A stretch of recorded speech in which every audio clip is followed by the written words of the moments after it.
Muchas gracias, Paco. Muchas gracias al Ayuntamiento de Albuñol, al público asistente.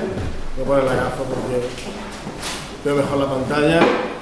Y bueno, antes de nada, pues disculpad si hay algún desbarre lingüístico, estamos cansados, Paco sabe lo que es, estamos en plena campaña de excavación también.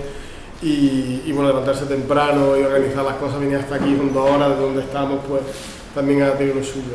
Bueno, vamos a hablar entonces de este yacimiento, el Abrigo de Zacatín, un yacimiento absolutamente excepcional que se encuentra aquí en la costa, directamente a pico sobre el mar, un acantilado costero, conocido como La Trinchera, como Conchero de Calahonda también, biografía anterior, o el Abrigo de Zacatín, bueno, lo renombramos, y que fue intervenido en 2019.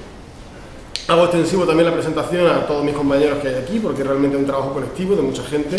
La dirección, bueno, fue mía, pero realmente aquí hay mucho trabajo por parte de mucha gente, un trabajo interdisciplinar, pues como bien Paco sabe y como él está desempeñando en la Comunidad Nacional de Albuñol, en el cual pues los elementos bioarqueológicos, es decir, el componente biológico en la intervención arqueológica, pues es fundamental. Vemos un poco dónde se encuentra el sitio, como estamos viendo aquí. O sea, realmente se encuentra situado en la ribera norte del mar de Alborán, justamente enfrente pues, de la zona de prácticamente Alucema, en Marruecos, ¿no? Como vemos, está muy cerca de la llamada Ensenada de Zacatín, aunque realmente no la domina especialmente, y en el extremo sur de la península ibérica, justo al sur de Granada, en la costa tropical granadina. La situación del abrigo coincide exactamente con la conocida, bueno, como carretera nacional 340, nacional 340 efectivamente, o conocida como la carretera de la desbandada, porque en febrero de 1937 parte de la población de Málaga pues, huyó hacia Almería, ¿no? Por esta carretera, siendo bombardeado, ¿no? Desde la costa por algunos cruceros del bando nacional.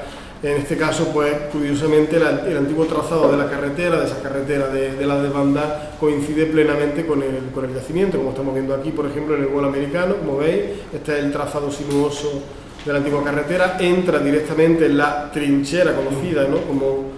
como Zacatín, o sea, exactamente entraría delante, no exactamente en la misma zona, sino, sí, prácticamente delante, efectivamente coincide con la misma zona. A partir de los años 80, hay un cambio de trazado de la carretera que conlleva derrubios, conlleva la destrucción de gran parte del sitio directamente por extracción de bloques de piedra y el rebaje de la cota de la carretera, lo cual descubre el yacimiento probablemente pues al menos desde mediados de la década de los 80, con lo cual el yacimiento ha estado expuesto hasta hoy. Curiosamente fue descubierto precisamente a principios de este siglo, en este caso por Fernando Alcalde. A principios, pues, no sé si en torno al año 2002, 2001, aproximadamente por ahí, de forma absolutamente casual. Debo confesar que también nosotros lo descubrimos de forma casual, pensando que lo hemos descubierto nosotros, y no, ya estaba descubierto, realmente era visible, ¿no? En un segundo, cuando pasa uno por la carretera actual, el actual trazado de la Nacional 340. Esta es una vista de cómo se encontraba en 2007, otra vista hecha desde la misma zona en 2019, como vemos, pues con todo el desfondo y la pérdida de sedimento y de niveles arqueológicos que había en el lugar. Estos son fotos, digamos, de Carlos Sadolpa, algunos de los materiales que él localizó ya entonces, en torno a 2007, parece que él dio una comunicación a Cultura, y una vista de la situación actual, al menos en 2018-2019, antes de nuestra intervención arqueológica. Como veis, las cabras tienen gran parte culpa de la erosión, porque realmente las cabras son animales efectivamente que durante época de cría, época de paridera, buscan refugios que sean realmente cómodos, evitan también roquedos, las plantas espinosas, y para ellos es cómodo una tierra relativamente húmeda y fresca como es la del abrigo, y poco a poco van erosionando. Son las grandes expoliadoras, por así decir, de este yacimiento. Con lo cual tuvimos muchísimos encuentros con ellas durante nuestro trabajo ahí. Otra vista de cómo se encontraba, en el estado en el que nosotros dimos con él, o redimos con él de casualidad, en torno a 2018, algunos de los materiales que encontramos en superficie. Curiosamente, este fragmento de cerámica encontrado en superficie encajaba perfectamente con uno que tenía Javier Carrasco, que le habíais Con lo cual Javier Carrasco discutíamos entonces, yo estaba en la Universidad de Granada, luego estudié en la Universidad de Córdoba, discutíamos y decía que no es de este sitio, digo que sí, Javier que sí, trae para acá el fragmento y encajaron perfectamente, efectivamente, lo cual se demostró que aquel material que él tenía, que había sido cedido por Federico Martínez, efectivamente correspondía a este yacimiento. Algunos de los elementos que aparecían en superficie, con lo cual nosotros pedimos un permiso de intervención, una puntual, en julio de 2019, comenzando los trabajos. Simplemente era prácticamente una intervención a perfil vista, una forma, digamos, de intentar aproximarnos a la secuencia que era desconocida. Se sabía que era neolítico, obviamente, por los materiales que había. Alguna publicación de tipo general, divulgativa, publicado también por vosotros, comentabais que podía llegar al Paleolítico superior y algunas dudas sobre realmente la cronología. Bueno, intentamos a perfil vista pues conocer la secuencia estratigráfica, sobre todo en una zona, como estamos viendo aquí, pues que sufría los colapsos y derrumbes periódicos, ¿no? Provocados pues, desde los elementos ambientales como también por parte de estos animales, ¿no? Aquí vemos un poco la sectorización del sitio. Prácticamente eran 8 metros longitudinales de estratificación conservada a vista. Otra parte, por supuesto, bien conservada, bien, en principio, que no se vería aquí. Este sería el trazado de la carretera, este sería el firme de la carretera, al menos de la carretera hasta los años 80. Una carretera, en principio, construida durante la época de Isabel II. Y que probablemente la carretera abre realmente el abrigo, rompe los niveles de ceniza, los niveles últimos de colmatación, y a partir de ahí, pues, simplemente la carretera pasaba por ahí. Simplemente en los años 80, pues las máquinas excavadoras bajaron el nivel y abrieron, digamos, la ladera que comenzó el proceso erosivo. Estos son un poco todos los sectores, como vemos, pues prácticamente 1 metro de anchura. Sectorizamos el sector 1, 2, 3, el 4, el 5.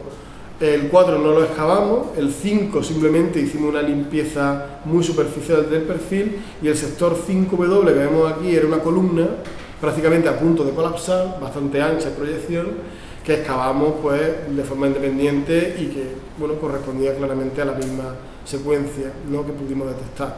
Por eso le dimos estos nombres. Es un poco el perfil, digamos, como vemos.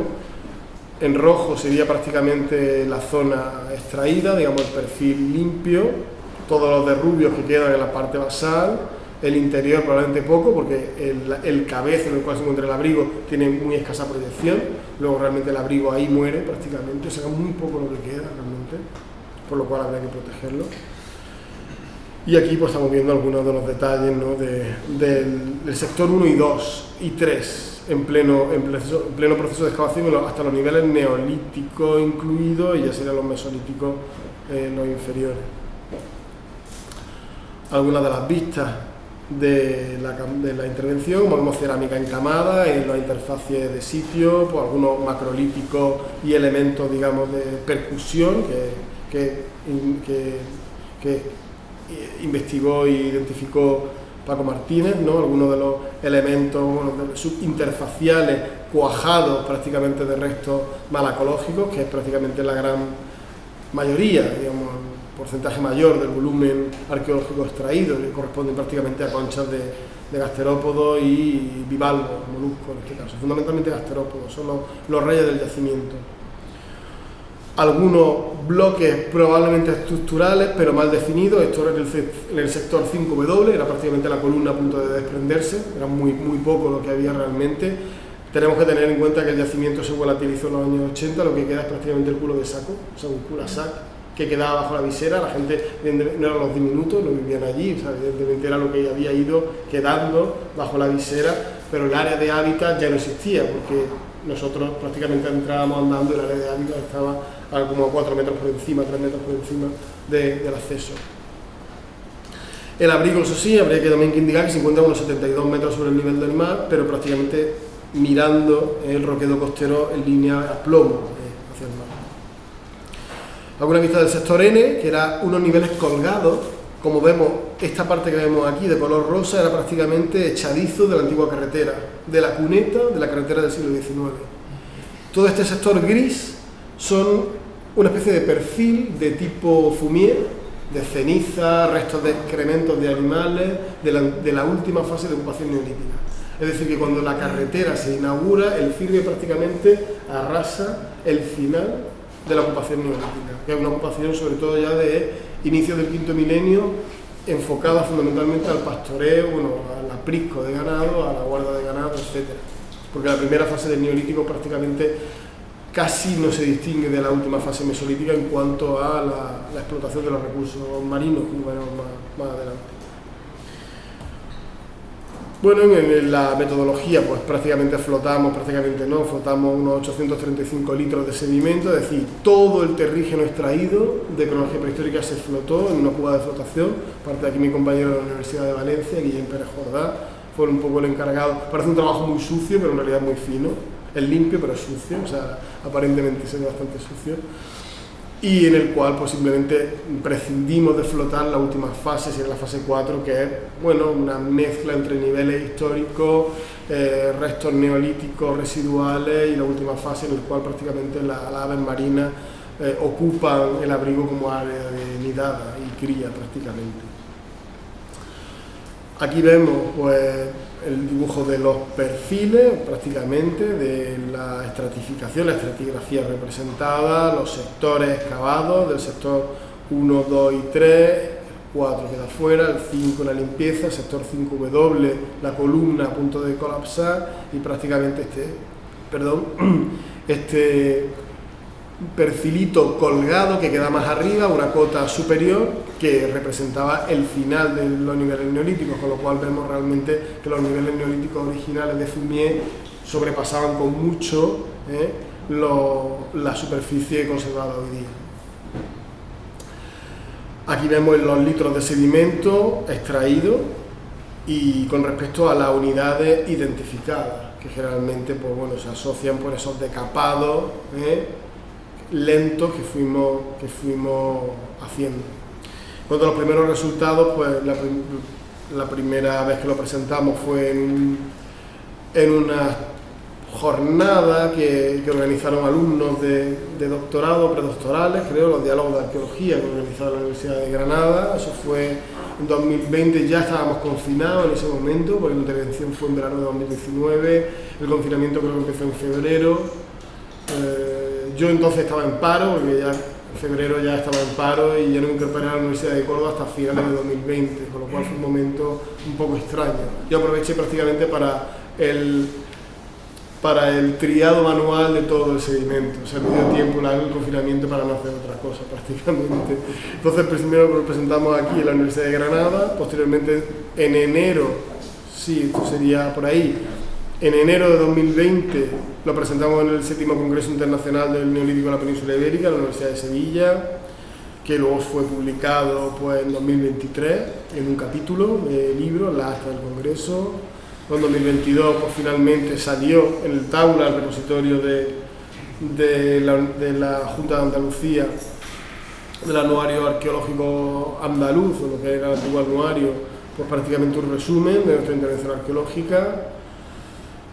En 2022 Francisco Paco organizó una sesión en Budapest del Congreso de la Asociación de Arqueólogos Europeos, el EAA, en el cual pues, presentamos en la sesión de Paco los adornos que presentó un alumno que le dirigía el TFG, la Universidad de Granada, Ismael Gutiérrez, y otra sesión Amaya Aguirre Uribesalvo de la Universidad de Barcelona, codirigiéndole su tesis María Saña y Esteban Álvarez Fernández, un regalo del cielo en este caso porque ella se ha encargado de gran parte del estudio malacológico, aunque yo hice digamos una primera aproximación, ellos se han encargado de todo el estudio de los invertebrados marinos procedentes del sitio, junto a Teresa Aparicio y Esteban Álvarez Fernández.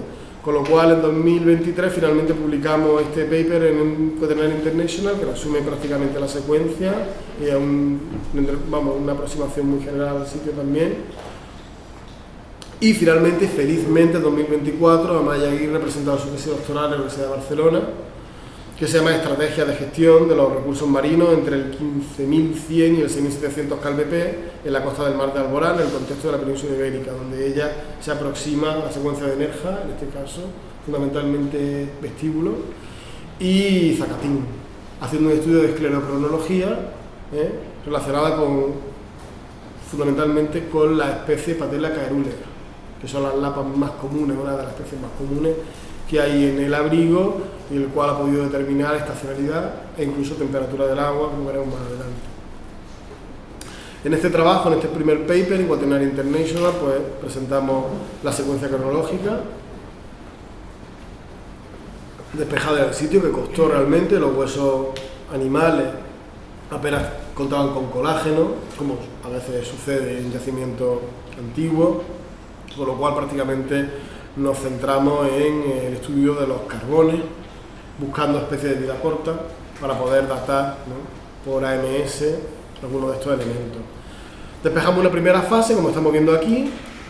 Fijaos en esos 3 unidades, que bueno, prácticamente es la misma unidad, pero van cambiando de nombre en función del sector, ¿no? Pues datamos 2 elementos.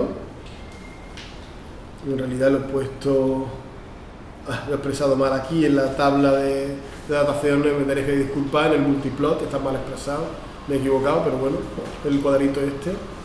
Una primera fase mesolítica en torno al 7º milenio, como vemos aquí, que es la basal, porque inmediatamente debajo lo único que hay son prácticamente arena eólica, si podemos llamarlo ahí, o limo, polvo prácticamente, transportado, estéril casi completamente, a excepción de algunos fragmentos de gasterópodos terrestres, con lo cual es algo anterior en principio al Holoceno probablemente, mucho más antiguo y filtrado a través de pequeñas fisuras en la roca.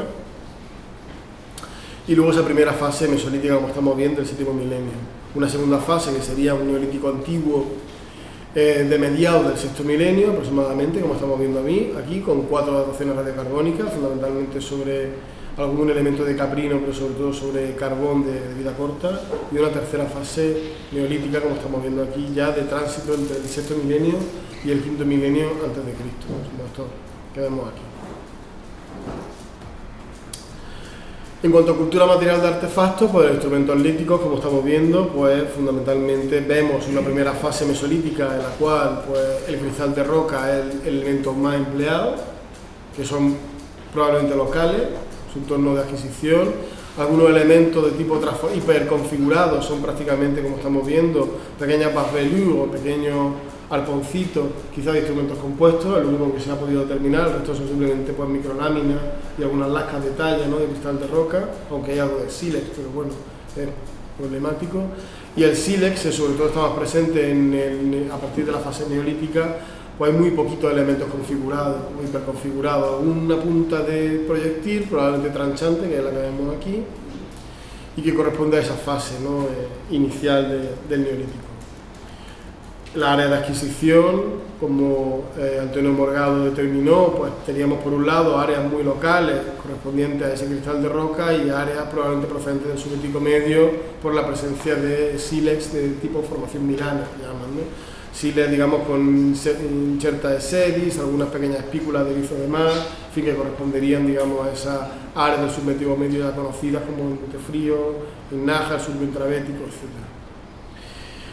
Algunos elementos macrolíticos, simplemente elementos de tipo percusión o cantos, manuports, etcétera, arteuso, digamos, de macrolítico y no solo, estudiados por Paco Martínez, aquí presente.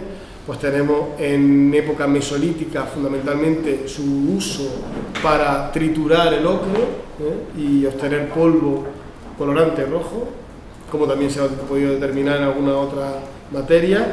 Y ya en el neolítico, curiosamente, pues vemos incluso el empleo de algunos cantos muy pulimentados para el trabajo de la cerámica también, o incluso para percutir y romper conchas duras, en este caso, pues probablemente la estramonita mastoma, que es una concha muy dura y que aparecen sistemáticamente fracturadas, por lo cual muy probablemente necesitaban de un yunque, un elemento de percusión directa para poder acceder a la carne, ¿no? En cuanto a la cerámica, pues es muy llamativa, aunque realmente es muy poquita la cerámica que hemos encontrado estratificada, porque realmente fue poco lo que se intervino, pero bueno, entre los restos desmontados, los derrubios, de un material ya conocido anteriormente y descubierto por nosotros, por SEL, pues tenemos elementos también de tipo cardial, ¿no? Cerámicas de tipo cardial, impresiones cardiales de concha, cordones impresos, etcétera. Algunos cerámicas, digamos, de aspecto bastante tosco, con mamelones, algunos con cuello, etcétera. Los elementos muy llamativos de la cultura material son los elementos de adorno, que sobre todo pues Es un detalle interesante. En la fase mesolítica parece que lo más habitual es encontrar el Ceodoxus, una concha de tipo fluvial, efectivamente, son fluviales. Hay Ceodoxus también en fases posteriores, pero prácticamente en el mesolítico es la única que hay, con lo cual es lógico, porque en el caso de las Amoreiras, por ejemplo, sitios del Muge y el Sado en Portugal, sí es muy habitual que el Ceodoxus esté relacionado con esa ocupación preneolítica, y ya en el neolítico, pues las cuencas discoidales, que es lo habitual. Sobre concha, pero algunas también sobre calcita, las más grandes. Si fueran tan pequeñas, sobre calcita serían mucho más, se romperían más, las conchas son más duras, más resistentes, ¿no? Algunas quemadas. Y luego el uso, por ejemplo, de litorinas, que es bastante interesante, aunque no son propiamente litorinas, pero podríamos llamarla así. La equinolitorina puntata, un poquito más grande, y la melarhafenelitoides, muy pequeñitas, son conchas muy frágiles. Apenas se conoce registro arqueológico del uso de estas especies como elementos de adorno, muy probablemente porque son frágiles y se mueven poco. Son elementos prácticamente efímeros. Quizás los niños, no sabemos, pero son quizás elementos que se hacen de una forma muy efímera y que tienen poca vida y poca extensión. Quedan sobre todo en sitios ultracosteros. Curiosamente, esas cuentas discoidales de concha, que son tan habituales en sitios neolíticos, uno piensa, bueno, lógicamente la pueden estar fabricando allí. Pero nosotros, por ejemplo, en Priego encontramos decenas de cuentas discoidales en concha, o sea, que a saber la de Zacatín, los viajes que habrían dado, ¿no? En ese sentido. También, curiosamente, pues tenemos las columbelas, también en el neolítico. Curiosamente, las columbelas le rompen el ápice, algo que hemos discutido mucho con Esteban, también he discutido mucho. Le rompen el ápice probablemente para pasar el cordel, digamos, desde el estoma hasta el ápice y poder engarzarla una dentro de otra, creando pues prácticamente una especie de cadeneta. Sería un poco, habría que experimentar un poquito más, pero probablemente vamos en esa dirección. ¿Por qué? Porque hemos encontrado los ápices fracturados. Como todo fue seleccionado con lupa binocular, prácticamente la tría todo se hizo con lupa, pues han aparecido ápices fracturados, que realmente es muy extraño encontrar eso, porque esa concha no se rompe naturalmente así. Bueno, sobre los modos de fabricación, pues hemos visto, por ejemplo, en el caso de las litorinas, la abrasión, únicamente una abrasión para poder perforar, ¿no? La última vuelta. E incluso la presencia de óxido de hierro, que algunos compañeros míos pues están determinando pues, que es óxido de hierro, efectivamente, posiblemente por espectrometría, y que están coloreando las conchas. Muchas de estas conchas aparecen ya coloreadas antes de la perforación, con lo cual muy probablemente la cadena es operativa, por así decirlo, el proceso de trabajo está primero en colorearla y luego la rompen, probablemente, porque aparecen. Curiosamente, esas manchas de color están presentes en conchas que no son consumibles, que no forman parte del alimento, pues son muy pequeñas, pero que aún no tienen esa perforación, ¿no? Que las convertiría en elementos de adorno visibles, ¿no? En cuanto a la antropología, pues bueno, el estudio realizado por Yolanda Carrión, en la Universidad de Valencia, sí hemos visto que ahí parece ser que hay un cambio, digamos, entre el olivo, que aparece mucho más presente ya a partir del neolítico, y en momentos anteriores pues parece que es la encina un poquitito, al menos los quercus, y sobre todo pues el lentisco y las fabáceas, probablemente las retamas, el cambrón, etcétera, están más presentes, ¿no? El olivo parece que tiene como más protagonismo a partir del neolítico, es lo que se ve prácticamente en el carbón, porque polen en un yacimiento mirando al mar no era muy conveniente realizarlo. En el caso de la carpología macrorestos vegetales, pues sí hay algo de cereales, ya en la fase neolítica, en la fase epipaleolítica pues no hay nada de eso, aunque sí, por ejemplo, podemos ver algunos coprolitos, sí, restos de heces, en este caso de caprino, en ese nivel colgado, oscuro, que quedaba, ¿no? Que probablemente ya está relacionado con esa fase de fumier, de estabulación de ganado. En cuanto a fauna de vertebrados, el mesolítico no hay animales domésticos, lo único que hay es conejo, con cierta abundancia, y algún mesomamífero no determinado, y ya a partir del neolítico pues ya se hace mucho más común, pues desde el bovino, el cerdo, las cabras y la oveja también, aunque muy poquito, o sea, prácticamente elementos dentales, los huesos no se conservan del todo muy bien. Y luego ya en la fase 4, bueno, ya había de todo, en la fase 4 superficial hay hasta gallina, en fin, alcatraz, y en un caso hasta probablemente un húmero de un leopardo, quizá pleistoceno, con algo de brecha que quedó, a saber si hacía de alguna brecha desmontada de origen mucho más antiguo, ¿no? Pero bueno, no es lo que a nosotros nos interesa en este momento. En cuanto a los invertebrados, pues como estáis viendo, pues prácticamente lo dominan las lapas, son las reinas, digamos, del sitio, junto a las estramonitas, en este caso el asterópodo, le llaman perforador de la ostra, nuestra monita mastoma, el púrpura, gasterópodos terrestres, alonensis, Walterianus Iberus alonensis, o Iberus Walterianus alonensis, depende de que lo nombre, Stramonites mastoma, Aliotis, tuberculata, en fin, todos estos los mejillones, con mucha frecuencia. Las conchas gigantes, como en el caso de la ferruginea, son muy escasas y prácticamente solo en el neolítico. En el mesolítico no las tenemos prácticamente. La gran mayoría de ellas, como estamos viendo, pues son las lapas, como vemos, la patela sifonaria, la gran mayoría, y dentro de ellas pues son dos especies fundamentales, que es la caerulea y la rústica, patela rústica. Una diferencia curiosa que vemos aquí es que en el mesolítico los mejillones tendrán más protagonismo. No es que no dominan, pero sí tienen una mayor proporción. A partir del neolítico irán disminuyendo esos mejillones. Y vemos un poco, pues prácticamente entre el neolítico y el mesolítico tenemos la misma proporción entre moluscos marinos y continentales. La misma, continentales dominados por una única especie, que es el Iberus walterianus alonensis, o Iberus alonensis. Se interpretan como producto de la alimentación humana, sin ninguna duda. Aquí vemos algunos cambios, vemos por ejemplo como en el mesolítico efectivamente el mejillón pues, va a tener un poquito de más protagonismo, que irá disminuyendo ya en fases posteriores.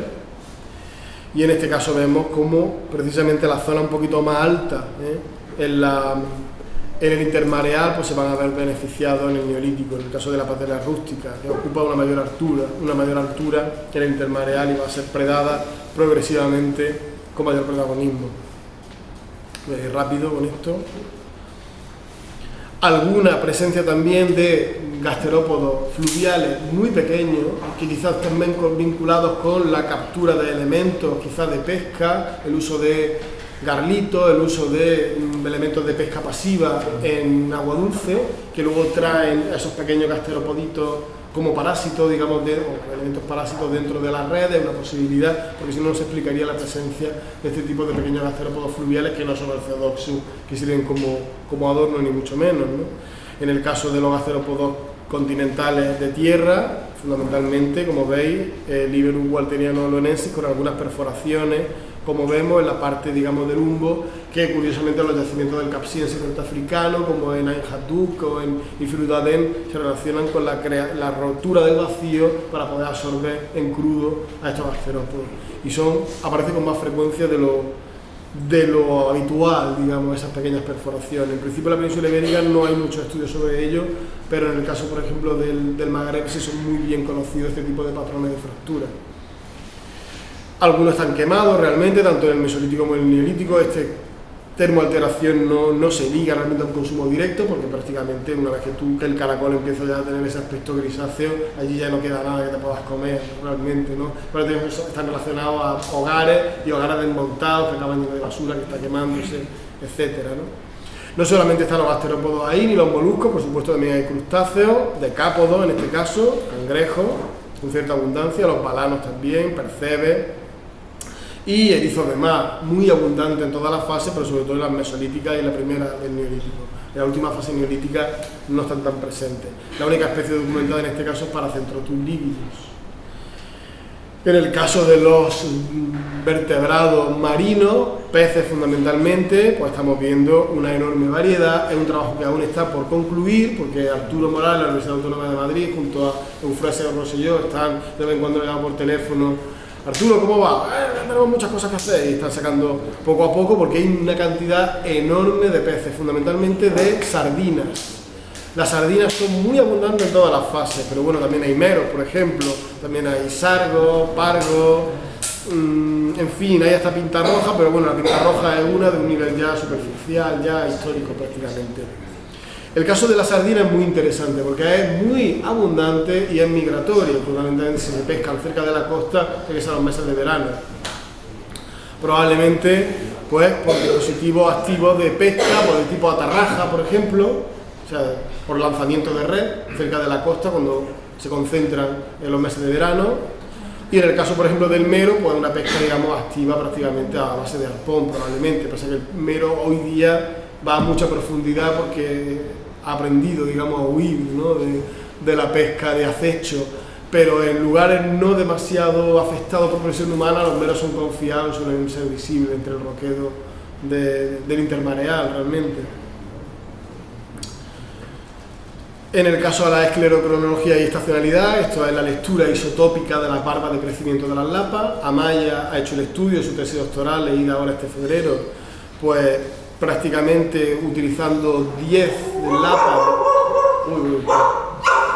10 lapas por cada fase, es decir, 10 lapas del Mesolítico, 10 de la fase 1 del Neolítico, otras 10 de esa segunda fase del Neolítico, y ha podido determinar pues la estacionalidad de captura. En este caso son datos que pasaré rápido porque son inéditos, y prácticamente sí, ya se ha podido determinar, por ejemplo, que hay una bajada de la temperatura progresiva entre el Mesolítico y la última fase del Neolítico aproximadamente, es decir, la oscilación de la temperatura del agua varía entre unos 25-27 grados, digamos sería 25 grados ya en el Neolítico, 27 grados en el Mesolítico, y entre 12, 13 y 11 grados ya en momentos, 11 grados en el Mesolítico, 13 ya en el Neolítico, es decir, que hay como una bajada progresiva de la temperatura media del agua entre el séptimo milenio y el inicio del quinto, aparentemente. Eso es muy interesante con respecto a otras lecturas que se han hecho, ¿no? Que se han hecho de este tipo de estudios. En cuanto a la estacionalidad, sí se ve, por ejemplo, en el Mesolítico que la primavera, por ejemplo, está presente en el marisqueo, pero desaparecerá el marisqueo de primavera frente al de invierno. Claro, eso nos hace ver que realmente se están pescando sardinas en verano y en invierno están mariscando, es que no es que la gente ocupa el abrigo en momentos distintos del año, sino que realmente simplemente cambia la predación, cambia el acceso a los recursos directamente.